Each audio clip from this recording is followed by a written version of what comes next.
Da lição de hoje. Hoje nós vamos começar a entrar nas pragas. O Egito passou por 10 pragas. Todos nós sabemos que no tempo do fim o mundo vai passar por 7 pragas.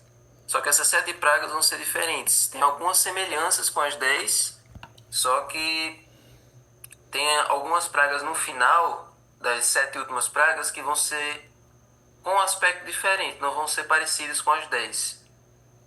Mas uma coisa que nós podemos aprender com as pragas é o seguinte, que Deus não estava fazendo aquilo por puro capricho, por vontade de ver as pessoas sofrendo, não era por uma vontade de satisfazer algum desejo sádico que ele tinha de torturar o Egito.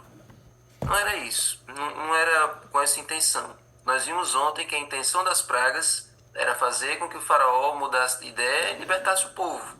Que o faraó caísse na real de que ele não era Deus, de que o verdadeiro Deus é que estava causando tudo aquilo, que era para ele logo, na primeira, na segunda ou até na terceira praga, ele já se conscientizar disso e parar com aquela teimosia. Só que o faraó, a cada praga, ele ficava pior. A cada coisa ruim que vinha, a cada problema que chegava, o coração dele ficava cada vez mais duro. Então, o que a gente aprende com isso? Tem pessoas que quanto mais problemas, quanto mais dificuldades, quanto mais aperreios ela passa, mais duras elas ficam. Mais o coração delas fica cada vez mais intransponível. Tem pessoas que são assim. E já tem pessoas que faz valer aquele ditado: se não é pelo amor, é pela dor. Aí quando vem um problema, elas imediatamente voltam para Deus. Tem pessoas que são assim. Então cada caso é um caso, e Deus sabe lidar com todos os casos. Deus sabe lidar com cada situação, com cada tipo de coração, com cada tipo de reação, com cada tipo de resposta. E aí Deus avisou a Moisés que depois daquele episódio da serpente virando do bastão, do cajado virando serpente, os próximos encontros de Moisés com o faraó iam ser cada vez piores, iam ser cada vez mais hostis. Olha aí, Êxodo 7,14. O Senhor disse a Moisés: o coração do faraó está obstinado, ele não quer deixar o povo ir. Então Deus já disse para Moisés: olha, não adianta você ir com muita esperança, porque ele vai estar com o coração duro. Você vai pedir novamente, mas pode se preparar que o terreno vai ser complicado para você trabalhar, porque o coração dele vai estar duro. Mas vá. E aí Deus começa a mandar as pragas. A primeira praga, essas 3 primeiras pragas, na verdade, elas foram dirigidas diretamente aos deuses do Egito, certo? Elas foram diretamente dirigidas para afrontar os deuses do Egito. As outras foram mais direcionadas ao próprio povo do Egito, aos próprios egípcios. Mas essas foram para afrontar, respectivamente, os deuses que eles mais idolatravam, os deuses que eles mais gostavam. Para eles verem o quanto eles acreditavam na falácia, na mentira. Então, olha só. Primeira praga, está aí do verso 17 até o verso 25. Moisés chegou na beira do rio, tocou com seu cajado na água, que na verdade era o cajado de Arão. Inclusive esse cajado de Arão, agora que a gente está lendo bem devagarzinho o livro de Êxodo, na lição, vocês estão percebendo que o cajado de Arão ele tem muita história para contar. Ele tem muitas aventuras relacionadas a esse cajado. Lá na frente, quando tivesse sendo construído o santuário, vocês vão ver que o cajado de Arão vai ter um lugarzinho especial ali na Arca da Aliança. Por quê? Porque ele foi usado aqui Ele foi usado a exaustão aqui nesse período das pragas, e o poder de Deus foi manifestado através desse cajado de Arão. Então Arão toca o rio Nilo com esse cajado, o rio Nilo se transforma em sangue.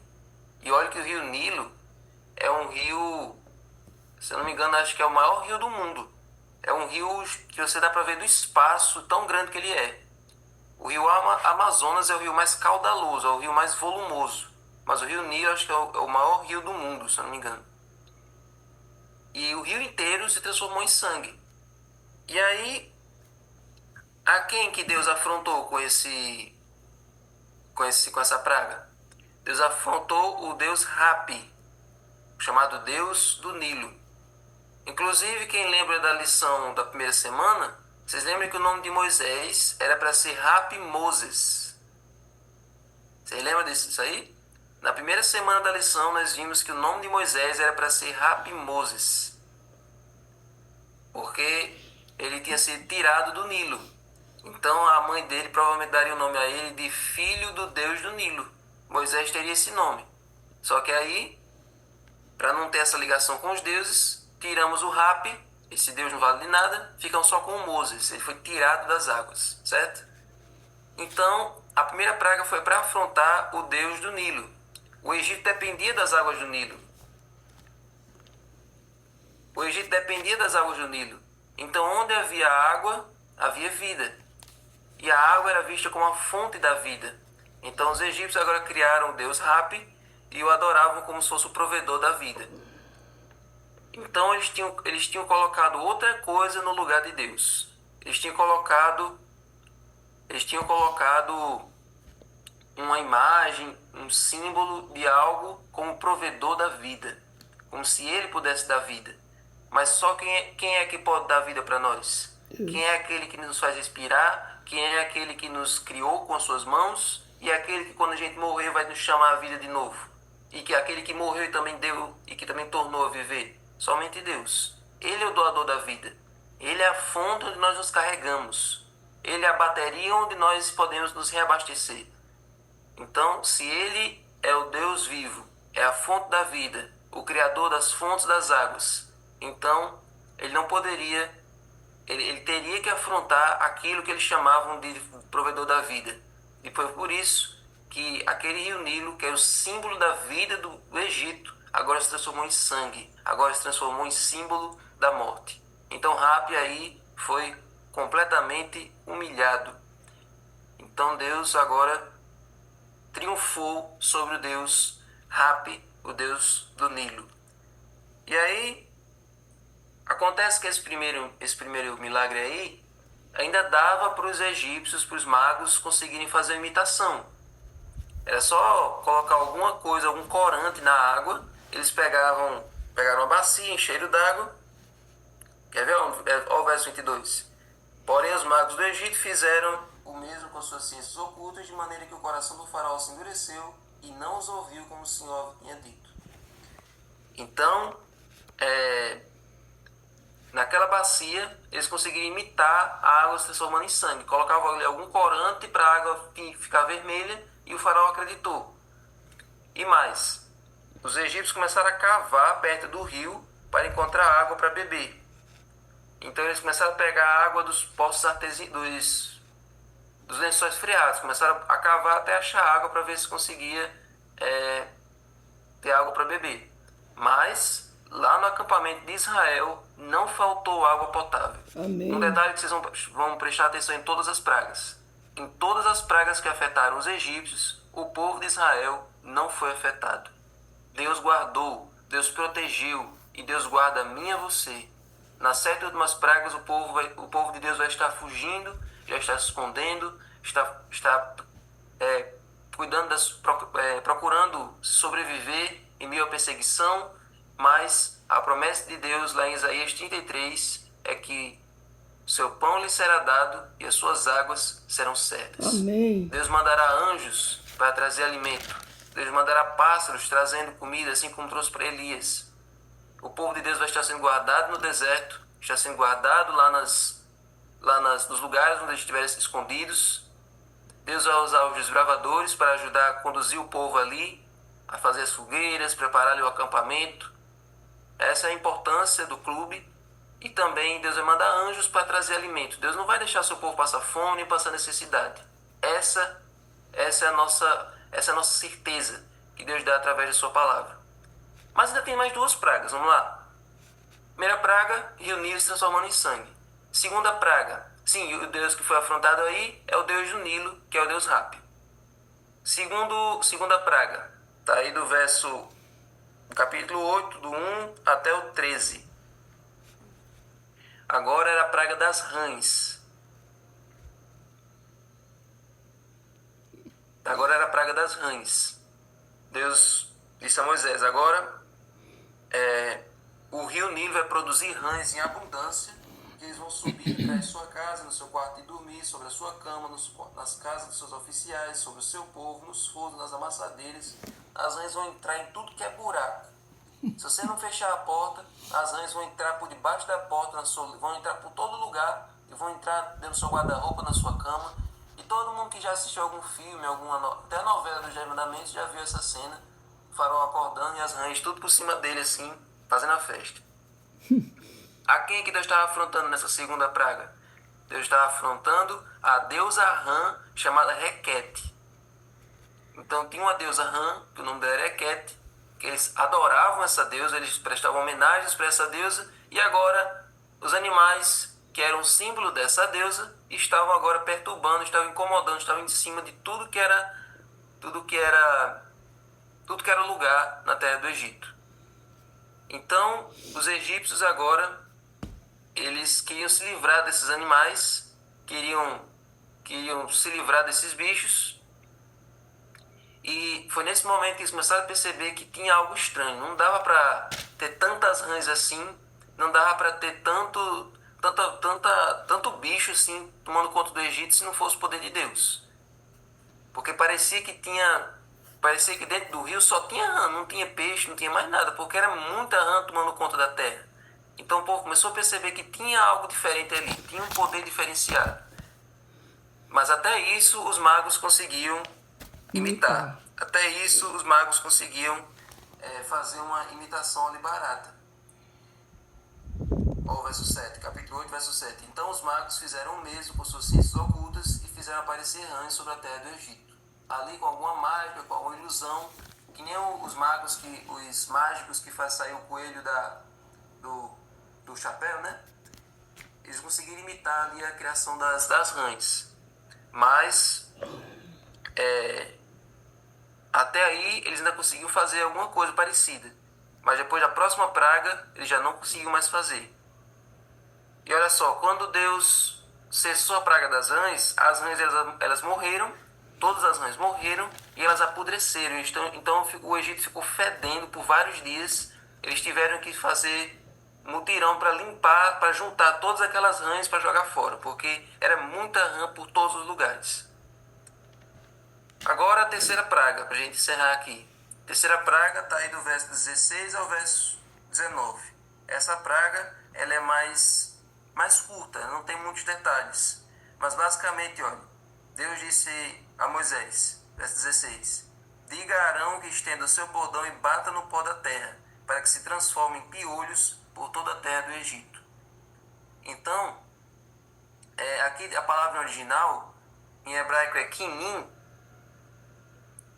pode ser tanto piolhos como mosquitos ou carrapatos. É mais fácil ser carrapatos ou piolhos porque mosquitos já tem outra praga que é só de mosquitos, que é a praga das moscas, que nós vamos ver acho que amanhã. Então, ou provavelmente eram piolhos ou carrapatos.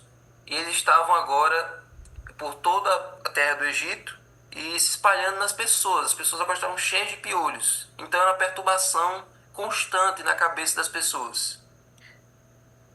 Só que o detalhe dessa praga é que dessa vez tinha um fenômeno diferente. Agora Arão, ele bateu no chão com o cajado e do chão surgiram os piolhos. Certo? Da primeira, o cajado tinha batido na água e a água se transformou em sangue. Na segunda, as rãs só saíram da água. Agora nessa terceira, ele bateu no chão e do chão saíram os piolhos. Então isso os magos já não conseguiam imitar. Isso já era algo difícil de se reproduzir. Então, a quem que Deus afrontou com essa praga?